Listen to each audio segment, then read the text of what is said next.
दोस्तों नमस्ते। कयामत से कयामत तक फिल्म आपने देखी होगी, आमिर खान। उसका एक गाना मुझे बड़ा याद आ रहा है। पापा कहते हैं बड़ा नाम करेगा, बेटा हमारा ऐसा काम करेगा, मगर ये तो कोई न जाने ऐ मेरी मंजिल है कहाँ। पिक्चर का नाम भी कयामत से कयामत तक है और बेटे की मंजिल क्या है ये बेटे को ही पता नहीं है। मतलब कयामत से निकलकर कयामत तक ही बेटे की मंजिल शायद होती है। यही कयामत से कयामत तक क्या है, बेटे ने क्या गंवाया है, पापा को क्या लगता था, इसी विषय में हम जरा विस्तार से बात करेंगे। तो कहीं जाइएगा मत, यह वीडियो आपको अंत तक देखना है और इसको लाइक शेयर और सब्सक्राइब भी करना है। तो चलिए देखते हैं कयामत से कयामत तक। दोस्तों ये फिल्म मुझे क्यों याद आई? ये फिल्म की याद मुझे आती है आजकल उद्धव ठाकरे को देखकर। उद्धव का सफर भी कयामत से कयामत तक ही चल रहा है। अब कौन सी कयामत से निकले और कौन सी कयामत तक जाएंगे यह हमें देखना आवश्यक है। बात यह है कि उद्धव ने पहली गलती कर दी, वो अपने आप को प्रदेश के मुख्यमंत्री के तौर पर बैठाने की। मतलब अब तक बाला साहब ठाकरे कभी खुद को किसी राजकीय पद पर स्थापित नहीं करते थे, वह रिमोट कंट्रोल के जरिए काम करते थे। तो पहली कयामत, पहली शामत उद्धव ठाकरे पर आई। उन्होंने अपने घर के दबाव के कारण मुख्यमंत्री पद स्वीकार कर लिया और जैसे ही उद्धव ठाकरे को अगली बार भी मुख्यमंत्री बनने का मुंह हो रहा है, वैसे वैसे उद्धव ठाकरे अपना सब कुछ गंवा रहे हैं। सत्ता का मुंह ऐसा होता है ना दोस्तों, वो कहानी है ना, एक बार देखा है बार और एक बार देखने की हवस है, उसी तरह से होता है। एक बार मुख्यमंत्री बना हूं और एक बार मुख्यमंत्री बनने की इच्छा है, और वो भी क्यों? लोग चाहते हैं ऐसा बोलकर। उद्धव को फिर से एक बार राज्य का मुख्यमंत्री बनना है और उसके लिए जो जो भी कुछ वो दे सकते हैं वो दे रहे हैं। पार्टी की सीटें जा रही है, सम्मान जा रहा है, सब कुछ जा रहा है। उद्धव ने क्या क्या गंवाया देख लीजिए। उद्धव ने अपनी पार्टी गंवाई, शिवसेना नाम नहीं बचा। अब शिवसेना उद्धव बाला साहब ठाकरे ऐसे उनके पार्टी का नाम है।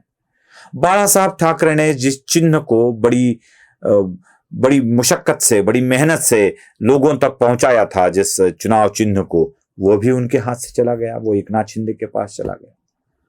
उद्धव के साथ के सारे सहकारी, जिसे मावड़ा कहा जाता था उद्धव ठाकरे के सहकारियों को, शिवसेना के पदाधिकारियों को, वह भी निकल गए। मतलब उद्धव के पास ना पार्टी बची, ना चिन्ह बचा, ना लोग बचे, ना पापा की विरासत बची। बस पापा कहते हैं बड़ा नाम करेगा, पापा कहते हैं बड़ा नाम करेगा, यही एक गाना उद्धव गाते दिख रहे हैं। लेकिन क्या बेटा बड़ा नाम कर रहा है? हाल ही में पिछले वीडियो में हमने देखा कि शरद पवार ने कैसे उद्धव ठाकरे को आईना दिखाकर उनकी औकात दिखा दी है। कह दिया है कि अब राज्यसभा में आप एक भी आदमी नहीं भेज सकते हो। हमने ये भी देखा कि नुकसान तो सिर्फ उद्धव का है। क्या सिर्फ राज्यसभा सीट का नुकसान उद्धव का हो रहा है? और भी कुछ नुकसान उद्धव के हो रहे हैं। अब बड़ी चालाकी और चतुराई से, राजनीति इसी तरह से होती है, चालाकी चतुराई होती है। अपने एजेंडे को, अपने रणनीतियों को उजागर नहीं किया जाता है। ये नरेटिव जो होता है ना, ये जो कहते हैं कि नरेटिव, ये नरेटिव क्या होता है मालूम है? जो चीज फैलानी होती है उसी को फैलाओ, चलानी होती है उसी को सामने बताने देना। मतलब जो करना है उसको बताना नहीं है, और जो बताना है उसको करना नहीं है। जो करना है उसे न बताते हुए दुनिया के सामने ले जाना है, उसे ही नरेटिव कहा जाता है। इसी कहानी को चलाया जाता है दृश्यम पिक्चर की तरह। याद रखिए, जो करना है वो बताना नहीं है, और जो बताना है वो बिल्कुल करना नहीं है, और जो बिल्कुल करना नहीं है उसे बताकर उसी को नैरेटिव के तौर पर ले जाना होता है। यही होता है नैरेटिव, इसको ध्यान रखिए। उद्धव ठाकरे महाविकास आघाड़ी का एक अहम हिस्सा है, ये बार बार बताया जाता है। शायद उद्धव ठाकरे अगली बार प्रदेश के मुख्यमंत्री बनेंगे, यह भी बार बार बोला जाता है। संजय राउत के मुख से तो यह शब्द इतनी बार आता है कि लगता है अब उद्धव ठाकरे ही मुख्यमंत्री बनने वाले हैं। जैसे महाविकास आघाड़ी को प्रचंड बहुमत मिलने वाला है। अरे मुख्यमंत्री पद की सोच छोड़ दीजिए, वो तो आजकल प्रधानमंत्री के रेस में चले गए हैं। आने वाले देश के प्रधानमंत्री उद्धव ठाकरे बनेंगे। संजय राउत ये भी कहने में शर्माते नहीं है। तो जो करना है वो कहना नहीं है, और जो कहना है वो करना नहीं है। तो कहा क्या जा रहा है, उद्धव ठाकरे नेता बनेंगे। और इसी बड़प्पन को लेकर उद्धव के पार्टी की जिस तरह से छटाई हो रही है ना, जिस तरह से काटा जा रहा है ना उद्धव की पार्टी को, ये अब तक ऐसा संघार किसी पार्टी का नहीं हुआ है, कभी नहीं हुआ है। भले ही भारतीय जनता पार्टी ने छटाई करके उद्धव ठाकरे की पार्टी को अपने पास ले लिया है, लेकिन जिनके साथ उद्धव है वो भी उनकी पार्टी के साथ यही कर रहे हैं। कहा जाता है कि कांग्रेस और एनसीपी शरद पवार गठ जो बचा कुचा है वो कम सीटें लेंगे और उद्धव को ज्यादा देंगे। कितना अच्छा लगता है ना ये सुनते हुए, कितना अच्छा लगता है कि उद्धव को ज्यादा सीटें मिलने वाली है, उद्धव बड़े होने वाले हैं, उद्धव को बड़ा भाई समझा जा रहा है। लेकिन याद रखिए, जिन हाथों से दिया जा रहा है वही हाथ तुरंत वापस भी ले रहे हैं। मतलब आधे सीट तो उद्धव को नहीं मिलेंगे, जो कुछ मिलेंगे 22-23 मिलेंगे। तो 22-23 एक बड़ा आंकड़ा हो जाता है उद्धव के लिए, और कहा जा रहा है कि हमने इतने दिए। और साथ ही साथ और एक नियम, स्टार होता है ना, किसी भी बड़े कंपनी के कीमत के आगे एक स्टार लिखा हुआ लगाया हुआ होता है, और उस स्टार के छोटा स्टार नीचे लगा कर बैठते हैं कि टर्म्स एंड कंडीशंस अप्लाइड। वही टर्म्स एंड कंडीशंस अप्लाइड जो होते हैं ना, वो बहुत खतरनाक होते हैं। उद्धव को ज्यादा सीटें देने का दावा तो किया जा रहा है, लेकिन उसके बाद एक स्टार है, यही कयामत की तरफ ले जाता है उद्धव को।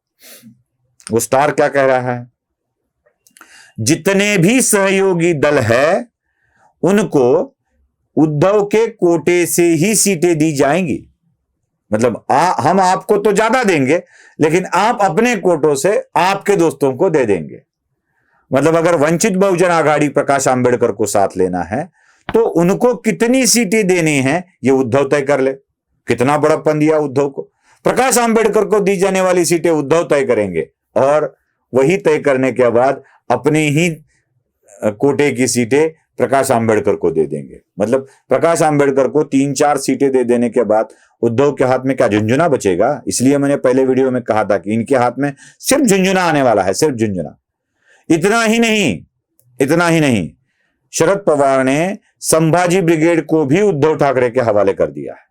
जो संभाजी ब्रिगेड, एक का जमाना ऐसा था कि शरद पवार की ही संगठन माना जाता था, शरद पवार के लिए काम करने वाला ही संगठन माना जाता था। वही संभाजी ब्रिगेड अब उद्धव के साथ चली गई, तो संभाजी ब्रिगेड को गोद दे दिया गया उद्धव के हवाले, और उसकी सीटें भी उद्धव पूरी करेंगे।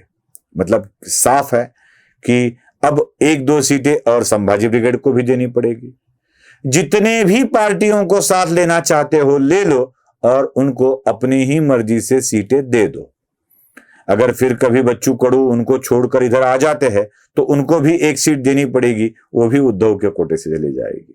मतलब तुमको दिया तो ज्यादा है, लेकिन आपको जो ज्यादा दिया है उसमें से ही आप सबको बांटना होगा, फिर आ जाते हो हमारे साथ बराबरी में। यही शायद शरद पवार उद्धव ठाकरे को बार बार दिखाना चाहते हैं। इसलिए मैंने कहा था, ए मेरी मंजिल है कहां, यही सवाल उद्धव ठाकरे के मन में होगा। उद्धव ठाकरे के हाथों से सब कुछ छूट रहा है। पार्टी छूट गई, चिन्ह छूट गया, पिताजी का विरासत छूट गई, अब साथ साथ हिंदुत्व भी छूट गया। उद्धव ठाकरे आजकल दावा कर रहे हैं मेरे साथ मुसलमान हैं, मेरे साथ क्रिश्चियन हैं। तो जैसे ही इनका दावा शुरू हो जाता है, हिंदू वोट इनसे अलग हो जाते हैं। हिंदुत्व को छोड़ दिया। उद्धव को लगता है कि वह मुस्लिम साथ जुड़ जाएंगे। क्या सच में उद्धव के साथ मुस्लिम जुड़ जाएंगे? अगर उद्धव के साथ मुस्लिम जुड़ते हैं तो कांग्रेस क्या चुप बैठेगी?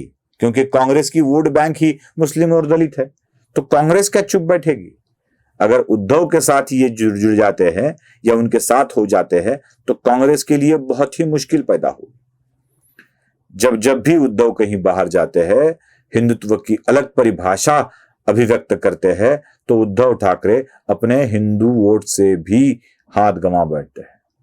मतलब जिन जिन चीजों में नुकसान हो रहा है वह सिर्फ उद्धव का ही हो रहा है। शरद पवार इसका इशारा भी उद्धव को दे रहे हैं, लेकिन उद्धव है कि मानते नहीं।